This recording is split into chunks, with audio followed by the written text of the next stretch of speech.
He spent his last 90 Dian dollars on an old construction container. Everyone thought it was full of junk until he opened the lid. See what he found and how it changed everything. Subscribe and write in the comments which city you're watching from. The morning light crept through the cracked blinds of Michael Randall's house, settling in pale stripes across the dusty table, where an untouched mug of coffee cooled beside a stack of unpaid bills. He sat in his worn chair, shoulders slightly stooped, fingers wrapped around the cup as if its warmth could last longer than his luck. The house smelled faintly of wet wood and old paint, a reminder that the roof leaked again after last night's rain. Outside, the wind brushed against the siding, making a sound like someone quietly tapping to be let in. It was the same sound that had followed him for years, the rhythm of waiting for something better that never came. Michael had been a builder all his life. He could raise walls, fix foundations, and bring order to any pile of lumber. But the one structure he could never hold together was his own. After the collapse of the company, he had worked for 20 years, and the slow unraveling of his marriage, he had been left with an empty house and tools that no one needed. The town had moved on, construction had slowed, people had stopped expanding, and even the hardware stores now sold lawn ornaments instead of beams. The only calls he got were from old clients who wanted small repairs done for half of what they used to pay. He tried to stay busy, but there were only so many things to fix in a place where everything already looked broken. His truck's dashboard light blinked red again. Engine trouble. He ignored it, as he ignored most things now. The walls in the living room bore faint outlines of picture frames that had been removed years ago. His ex-wife, Susan, had taken the photos when she left for Cleveland with their son. Michael never replaced them. Instead, he hung an old calendar from 2015, the last year he could still afford vacations. It stayed there, permanently frozen on the month of August, the image of a lake shining like a memory that wasn't his anymore. He spent his mornings scrolling through classified ads, looking for anything that sounded like work. That day, one particular post caught his attention. Auction. Unclaimed storage containers from defunct construction firms. Tools, materials, equipment. Everything must go. The location was a few towns over, at an old industrial park that he vaguely remembered from his younger days. The starting bids were low sum as cheap as $100. He frowned at the screen. Usually, these things were scams, or full of junk. Still, something in him stirred. He told himself it wasn't greed or curiosity, just the habit of a man who had built his life out of second chances. The next morning, the sky hung low with clouds as he drove along the cracked highway toward the auction site. The industrial zone appeared like a ghost of the old America warehouses, with faded lettering, empty parking lots, and rusted fences rattling in the wind. The air smelled of oil and wet iron. A line of pickup trucks and vans formed near a makeshift tent, where the auctioneer's voice crackled through a loudspeaker. Most of the crowd were men like him, contractors, junk traders, and a few scavengers with keen eyes for resale. Michael registered his name and walked between rows of storage units. The metal doors were marked with white numbers, each streaked with rust. Some were already open, revealing stacks of drywall, boxes of nails, rolls of insulation, and forgotten equipment. People whispered, nodded, moved on. But one unit, pushed slightly away from the others, drew a small group of uneasy spectators. On its front was a large number stenciled in black. 47. "What's in that one?" Michael asked a worker leaning on a dolly. The man shrugged. "Nobody knows. Came from an old corporate warehouse, CMC, Holdings, or something like that. Folks say it's weird. Smells like old wood inside. Last guy said it looked like coffins." The worker chuckled, but his voice dropped low at the end, as if even the joke didn't sit right. Michael looked around. Several buyers were whispering, pointing at the door, but none of them made a move. The bidding began. Other units sold fast containers full of lumber, scrap metal, machinery. When number 47 came up, the auctioneer's voice grew louder, but his enthusiasm didn't. "Starting at 100, the man called. Silence. He tried again. 90, 75. No hands. "Come on now, gentlemen. It's wood inventory. Could be antique furniture in there." The crowd chuckled. Someone muttered, "Yeah, antique caskets." Michael hesitated. He had only $200 left, most of it for gas and groceries. But something about the way the others avoided the container unsettled him. Maybe it was pride. Maybe it was the stubborn instinct that had kept him standing on half-finished foundations through rain and wind. He raised his hand. 99. The auctioneer paused, looked around, and, when no one countered, slammed the gavel. "Sold. Container 47, $99, Mr. Randall." A few people clapped. Some laughed. Michael signed the papers, trying to ignore their smirks. The worker unlocked the metal latch, and the door screeched open. The smell of old wood and dust spilled into the damp air. Inside, 3 long wooden boxes sat side by side, polished but dull with age. Each had brass handles and nameplates covered in grime. For a moment, the group stepped back. "Told you," someone said. "Coffins." Michael peered closer. They were beautifully crafted, too fine for cheap props. But he noticed something. The hinges were industrial, the type used for shipping crates, not burial boxes. "These aren't coffins," he said quietly. But no one was listening. The crowd was already dispersing, disappointed that it wasn't gold or tools, just more junk for the landfill. By the time the lot emptied, he stood alone beside his purchase. Rain began to fall again, thin and cold. He got a forklift operator to help load the crates into his truck, paid an extra $20, and covered them with a tarp. As he drove home, the windshield wipers beat a slow rhythm, matching the thought echoing in his mind. You spent your last dollars on 3 boxes of wood. When he reached his house, dusk had fallen. The front porch light flickered weakly. He backed the truck into the yard and stared at the dark shapes under the tarp. The rain had turned to mist, wrapping everything in a pale haze. Inside the house, the silence felt heavier than usual. He changed into his work gloves and went back outside. With some effort, he dragged the first crate into the garage. The wood was dense, the smell strong oak, varnish, and something faintly metallic. He fetched a crowbar and pried the lid loose. The nails squealed as they lifted. Inside lay stacks of bound folders, sealed envelopes, and rolled blueprints tied with fabric ribbons. No bones, no bodies, just paper. Relief mixed with curiosity. He lifted one folder. It was stamped CMC. Holdings. Project Archives. The next crate contained similar materials, but also a metal box, rusted at the corners, with a small latch. He forced it open and found bundles of old banknotes and documents. The air inside smelled of dust and ink. He unfolded a yellowed letter. The ink faded, but still legible. If you are reading this, it means the truth outlived us. The handwriting was careful, neat, like someone who measured every line. At the bottom, a signature. Richard Langfield. The name struck a faint chord in Michael's memory, though he couldn't place it. He read on.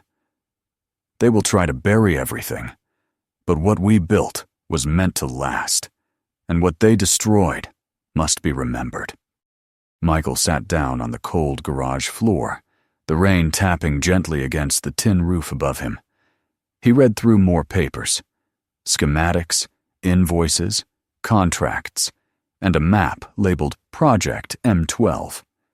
The logo on each page belonged to a construction company that had vanished decades ago, Midwest Civil Cobourtsar. He frowned. His father had worked for a company with that name when Michael was still a boy.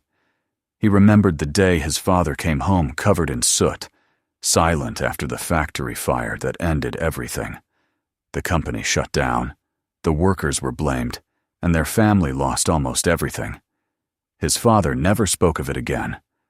Michael traced the logo on the page with his finger. The same lines, the same letters. He felt as if he were touching something electric from the past, something that had waited half a century to be found. He kept reading until his eyes blurred. Near midnight, he finally set the papers aside and leaned back against the wall. The garage light flickered. Around him were the open crates, their contents spilling like the guts of a forgotten story. He thought of the people who had laughed at the auction, of their whispers about coffins. Maybe they were half right. Maybe he had opened the coffins of an old lie. When he stood up, he folded the letter carefully and placed it on the table. The rain had stopped. The silence outside was thick, expectant. He walked to the doorway, looked at the faint outline of his truck under the mist, and whispered to himself, "So what the hell did I just buy?" The clock read 12:47 a.m. He didn't notice the coincidence with the container number. All he knew was that he couldn't sleep. Tomorrow, he would start reading every document. He didn't yet understand why, but something inside him had shifted, a quiet pulse of purpose, as if the foundations of his life, long cracked and sinking, had finally found something solid to stand on again. The morning after the storm felt unusually still.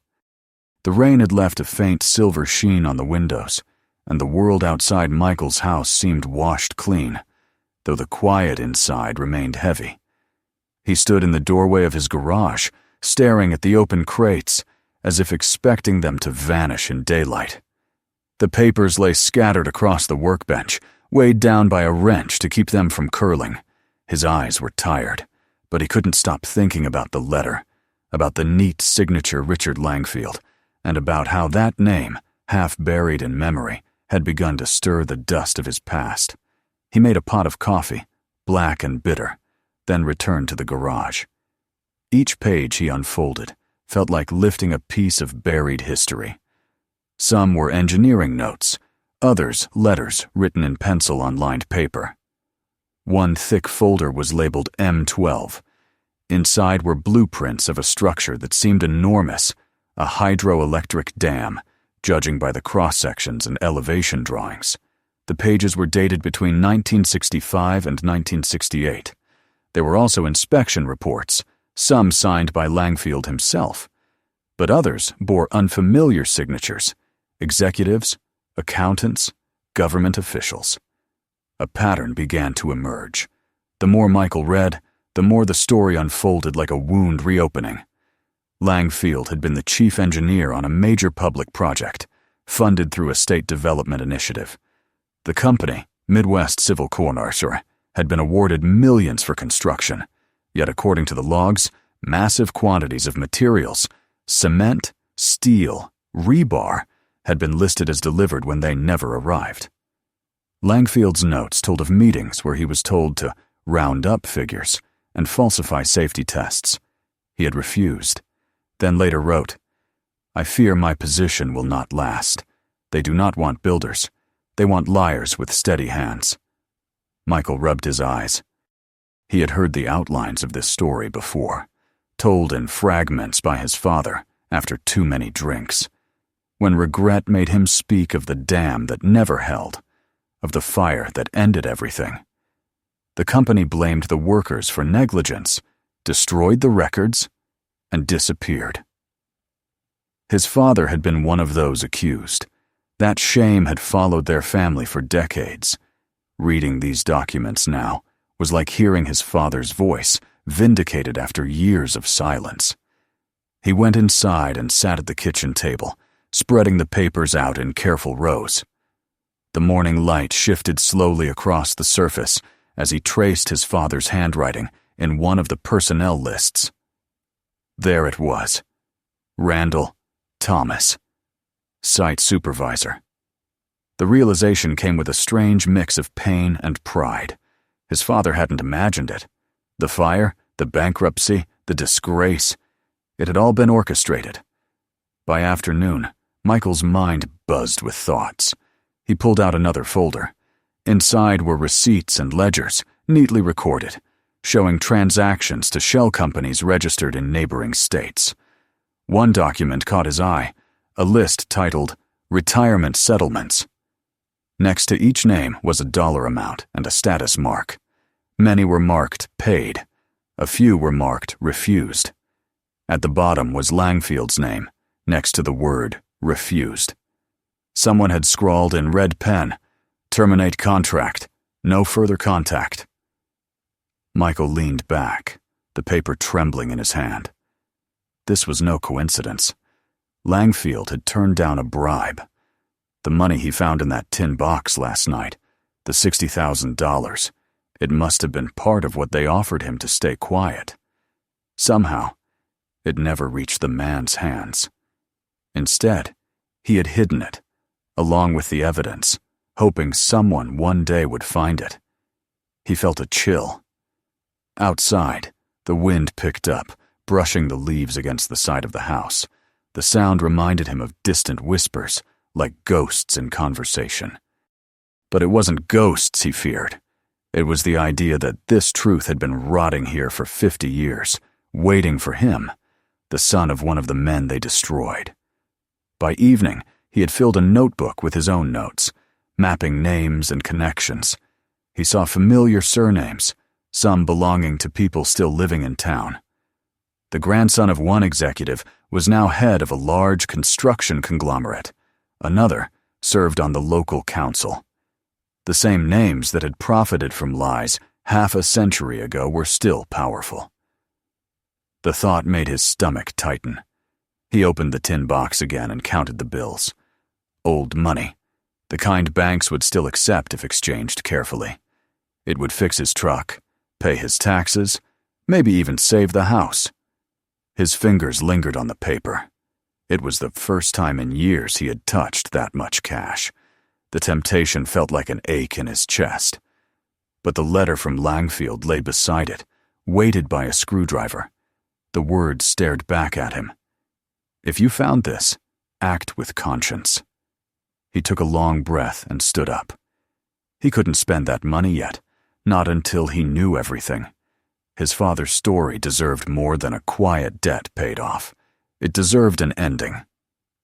The next morning, he drove to the public library, a squat brick building with flickering fluorescent lights and the faint smell of dust.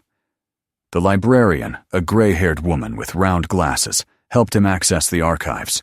He scrolled through microfilm reels until his eyes ached. In one headline from 1968, he found what he was looking for. Engineer dies in fire at Midwest Civil Storage Site. Possible electrical fault. The article was short, dismissive. Langfield was blamed for neglecting safety standards, and the company closed within weeks.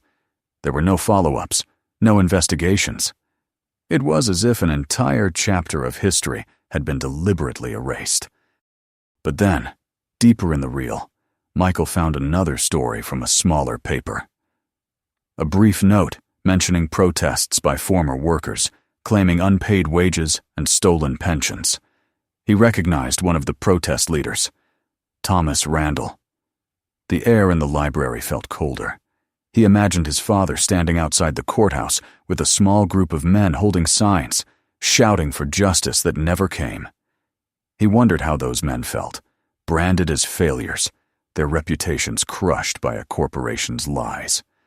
And then he remembered how his father used to sit at the kitchen table at night, hands folded, staring at nothing, muttering, "They buried us alive."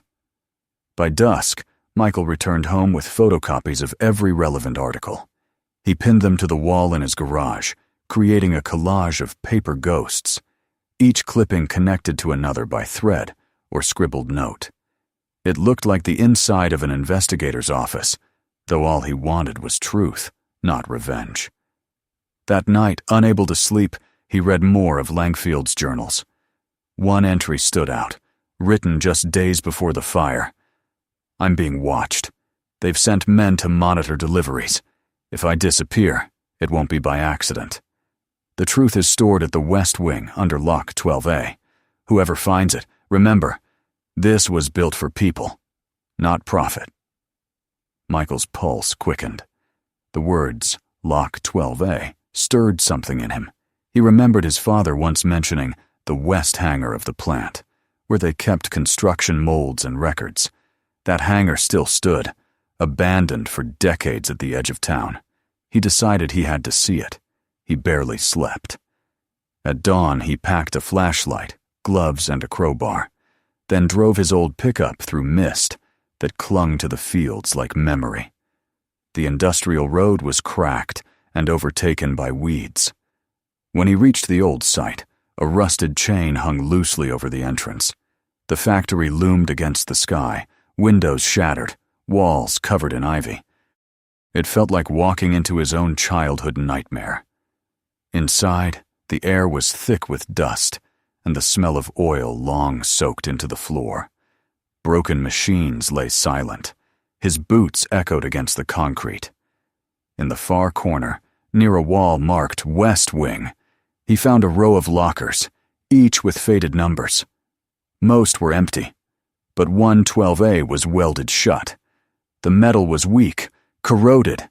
He pried it open, heart pounding. Inside, wrapped in a plastic sheet, was a small stack of photographs, a roll of film, and a ledger book. He brushed away the grime and opened it.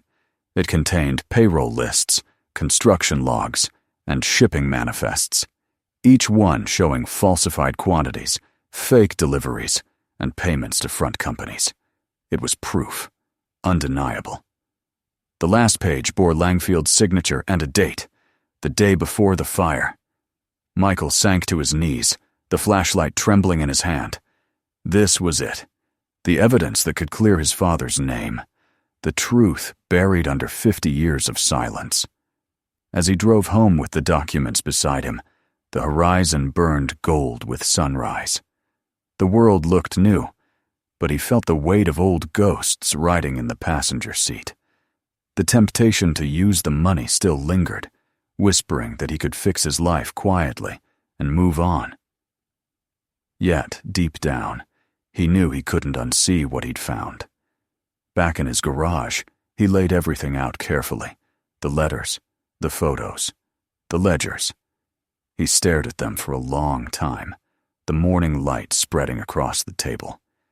He realized that what he held wasn't just evidence, it was a bridge between his father's ruined life and his own faltering one. For the first time in years, he felt purpose, not the desperate kind that comes from survival, but something steadier, rooted in justice. He would find a way to make the story known. Someone had to. As the day faded into twilight, Michael stood in his yard, staring at the faint glow of the town in the distance.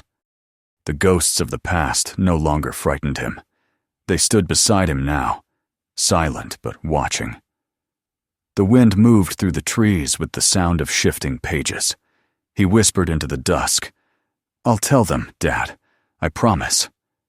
And somewhere deep inside, under the noise of memory and guilt, he felt the first quiet stirring of peace. The sun rose slowly over the horizon, staining the cracked walls of the abandoned plant in faded gold. The air was heavy with the scent of dust and iron, as though the decades themselves were exhaling. Michael stood at the entrance of the site, one hand resting on the door of his truck, the other gripping the folder that held the proof he had uncovered. Sleep had been brief and restless, his mind circling around what he had found in Locker 12A. Every page of Langfield's handwriting, every photograph, every signature from men who had long since died or hidden behind their wealth. It all sat inside that worn envelope, humming with the power of what it meant. He walked back into the west hangar as if pulled by a thread, retracing his steps from the day before. Morning light cut through the broken windows, slicing the air into narrow beams. Dust drifted like ash, His boots echoed softly on the concrete floor, each step a memory of his father's world, the clang of hammers, the shouts of men, the music of construction that had once filled this place with life. But now only silence remained. And in that silence, he could almost hear his father's voice whispering, "You see now, son. You see what they did to us." He knelt where he had found the locker and touched the metal again, cold and pitted. The discovery felt heavier now, not only because of what it proved, but because of what it demanded. He had evidence strong enough to clear his father's name and reveal the corruption that had destroyed so many lives. But that truth would not come without a cost. The same families who had buried the scandal still held power in town. One of them even owned the construction company where Michael had worked years ago. If he brought this story into the light, there would be no turning back. When he left the plant, the wind was sharp and dry, carrying the faint hum of distant traffic. He drove home slowly, his hands tight on the wheel. The road seemed narrower than before, as though the world itself had closed in around him. By the time he pulled into his driveway, the decision had begun to form inside him like a slow-moving storm. He spread the documents on his kitchen table once again, aligning each page as if preparing blueprints for a new foundation. The pattern was undeniable payments to ghost companies, falsified deliveries, handwritten notes from executives ordering Langfield to sign off on unsafe material. The paper trail ran straight through the names of men who had built their reputations on deceit. He picked up his phone several times that morning, scrolling through contacts until he stopped on the name of a journalist, Sarah Davis. He remembered her from a small story she had written about labor violations at a local factory a few years earlier. She had a reputation for chasing forgotten truths. With hesitation, he typed a message explaining what he had found, attaching photographs of the documents. He ended it simply. "I think I can prove what really happened at the Midwest Civil Fire." Then he hit send before fear could stop him. Her reply came within the hour. "If this is real, we need to meet. Don't show anyone else. Bring everything." They met that evening at a diner on the edge of town, a place that still smelled faintly of bacon grease and coffee. Sarah was younger than he expected, with sharp eyes that missed nothing and a notebook always in hand. Michael placed the folder on the table between them, watching her expression shift as she read through the first pages. She asked precise questions, dates, names, connections, and each answer seemed to tighten her focus. When she finally looked up, her face was pale. "You understand what this means?" she asked quietly. He nodded. "It means my father wasn't lying." "It means more than that," she said. "If these records are authentic, this isn't just about your family. This could expose decades of fraud, maybe even reopen state cases. You'll be stepping on some powerful toes." Michael stared at his reflection in the window beside them. The neon sign outside flickered red against the glass, cutting his face in half. "They already took everything from us once," he said. "There's nothing left for them to take." Over the next several days, Sarah helped him verify the evidence. They met in libraries, offices, and coffee shops, cross-referencing names with public records and old permits. The more they uncovered, the clearer the picture became. The fire that had killed Langfield had not been an accident. It was likely arson, meant to destroy records before an audit. The insurance claim had been filed 2 days before the blaze, and the money had vanished into shell accounts. The same accounts later funded a new company that built half the modern city. Each new fact left Michael both exhilarated and sickened. The story he was building was the one his father had tried to tell, but had been silenced before he could. Now it lived again, brick by brick, document by document. On the 5th day, Sarah told him she was ready to publish. She had reached out to legal contacts, and they agreed the material was strong enough for a feature. "Once this goes out," she warned him, "there's no going back. You'll be the face of this whether you want to be or not." Michael thought of his small house, the unpaid bills, the quiet life he had tried to preserve. He thought of the $60,000 still locked in the metal box on his workbench, money that could have saved him from everything. Then he thought of his father, standing outside that courthouse with a sign in his hands, shouting to be heard over the lies. "Do it," he said. The article was published 2 weeks later under the headline, "The Truth Buried in Container. The Hidden Scandal of Midwest Civil Capo." It ran online first, then in the Sunday paper. The reaction was immediate. Local radio stations picked up the story. Old workers came forward with their memories, some tearful, some angry. Families who had lost loved ones in the fire reached out to Michael, thanking him for bringing their pain back into view. But not everyone was grateful. The families of the men implicated in the scandal denied everything. Lawyers issued statements accusing Sarah of defamation, calling the documents forged. Anonymous calls began coming to Michael's phone at night, silent or filled with static. He ignored them, focusing on the growing wave of voices rising around him. The town had awakened, and for once, it was listening. A week after the story broke, a letter arrived from the city council. It was short, but powerful. An official notice clearing Thomas Randall, his father, of any wrongdoing in the 1968 case. The final line read, "Mr. Randall's name is hereby restored to honorable standing for his years of service and integrity." Michael read it 3 times, unable to stop the tremor in his hands. For the first time in his life, the shame that had followed their family like a shadow began to lift. He printed the letter and pinned it to the wall above his workbench, next to a photograph of his father in his younger years, wearing a hard hat and smiling with dust on his face. That night, he opened the metal box one last time. The bills inside were crisp, untouched. He divided the money into envelopes, writing names on each families of the workers who had died in the fire, the librarian who had helped him, Sarah's small newspaper, which had taken a risk to print the truth. The last envelope he kept for himself contained just enough to fix his leaking roof. He spent the following weeks repairing the house. The rhythm of hammer and saw filled the air again, the sound of creation instead of collapse. Neighbors who once avoided him stopped by to talk, curious about the man whose story had shaken the town. Some offered help, others brought coffee or food. The isolation that had once defined his life began to fade. When winter arrived, Michael stood outside his finished home, looking at the new shingles glinting under frost. The town beyond the hill had changed. The city announced plans to rename one of its civic bridges after Richard Langfield, acknowledging his integrity and sacrifice.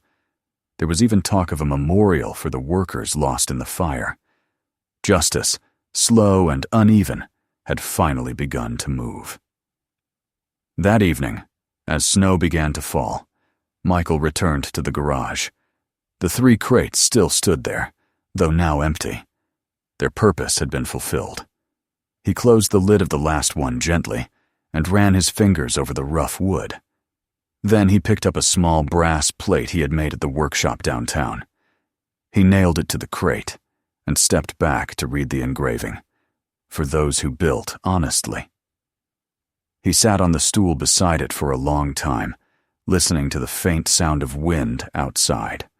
The quiet no longer felt heavy. It felt like peace.